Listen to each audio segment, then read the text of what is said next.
Long ago, in a secluded village nestled among the misty mountains of rural China, superstitions were both a shield and a curse. These beliefs held the villagers together, yet shackled them in fear of the unseen and the undead. Among these tales whispered by firelight, none provoked more fear than that of the Jiangshi, the hopping vampire that sought to devour the very essence of human life.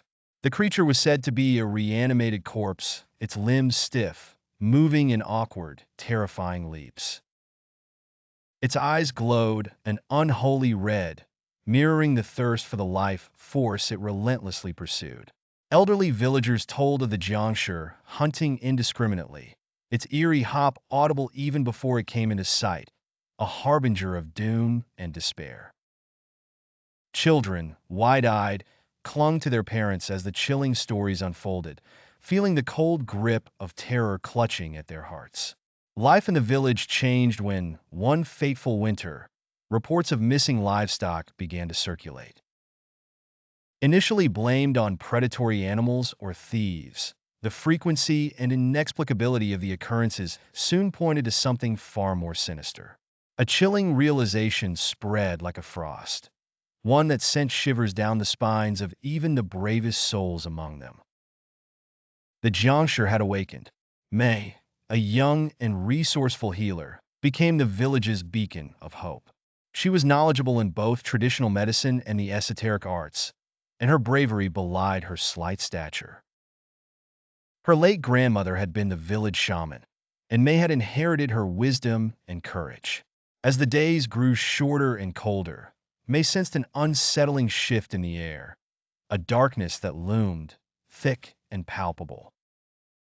One bitterly cold night, as May pored over ancient texts and scrolls, a blood-curdling scream tore through the stillness. She hastened outside, her heart pounding like a war drum. Her breath fogged in the icy air, and her eyes darted around. Searching for the source of the ghastly cry, villagers gathered in terror-stricken clusters, whispering frantic prayers.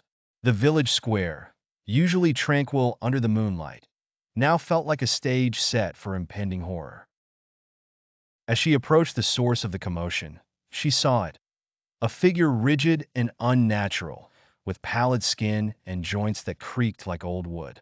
The creature's eyes glowed with an eerie, otherworldly red, piercing the darkness with an unrelenting, hungry gaze. May's instincts screamed at her to flee, but she stood her ground, clutching her talisman and a pouch of sacred herbs. Her voice wavered only slightly as she chanted protective incantations, casting a desperate barrier between the villagers and the hopping menace. The Jiangshi paused, its head tilting as if recognizing the ancient words. Silence hung thick in the frigid air, broken only by the ragged breaths of the terrified onlookers and the soft rustle of wind through the barren trees. The confrontation had only just begun. May knew that driving away such a malevolent force would require more than chance and bravery. It demanded a journey into the unknown, to realms where few dared to tread, and a battle where the stakes were nothing short of mortal souls.